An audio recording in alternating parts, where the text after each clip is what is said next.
സേവനം എന്താണെന്ന് നിങ്ങൾക്കറിയാമെങ്കിൽ പറയാം, വീണക്കറിയാമെങ്കിൽ പറയാം, പിണറായി വിജയൻ അറിയാമെങ്കിൽ പറയാം, ഇതെല്ലാം കൂടി ഏറ്റെടുത്ത് പ്രതിരോധിക്കുന്ന പാർട്ടിക്ക് അറിയാമെങ്കിൽ പറയാം. ആർക്കും അറിയൂല, ആരും പറയൂല. എന്ത് ആ കൊടുത്ത സേവനം എന്താണെന്ന് അറിയില്ലാത്തത് എന്താണ്? അത് വ്യക്തമാക്കേണ്ടടുത്ത് അവർ വ്യക്തമാക്കിക്കോളും. ചർച്ച ചെയ്യാനല്ലോ നമ്മളോട് ഇരിക്കുന്നത്. അതും കൂടെ ചർച്ച ചെയ്യട്ടെ. മനസ്സിലായില്ലേ? അതല്ലല്ലോ, അതാണല്ലോ ഇവിടുത്തെ പ്രശ്നം. അതല്ലല്ലോ ഇവിടുത്തെ പ്രശ്നം. പറഞ്ഞു പാർട്ടി ഏറ്റെടുക്കുന്ന എന്തിന്?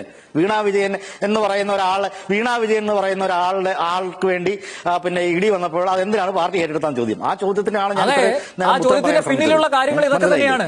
എന്തുകൊണ്ടാണത്? പൈസ പറ്റിയത് അറിയൂല. എന്തുകൊണ്ടാണ് ചോദിച്ചാൽ ഉത്തരവില്ല. പിന്നെ എന്തിനാണ് പാർട്ടി ഇതൊക്കെ ചുമക്കുന്നതെന്ന് ചോദിച്ചു കഴിഞ്ഞാൽ അത് രാഷ്ട്രീയം. ആ വീണ ചെയ്ത ജോലിയുടെ അടിസ്ഥാനത്തിലുള്ള വിഷയം. ഇത് പിണറായി വിജയൻ എന്ന് പറയുന്ന ഒരാളെ, അദ്ദേഹത്തിന്റെ മകളെ കുറ്റവാളിയാക്കി അതിലൂടെ ഒരു വ്യക്തിയെ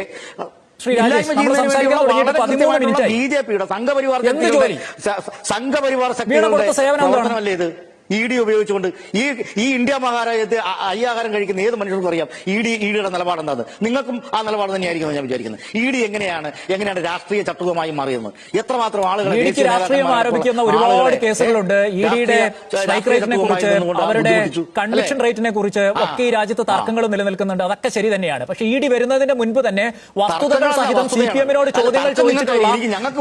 ചോദ്യങ്ങൾ ചോദിച്ചിട്ടുള്ള പ്രതിപക്ഷമുണ്ട്, മാധ്യമങ്ങളുണ്ട്, പൊതുസമൂഹമുണ്ട്.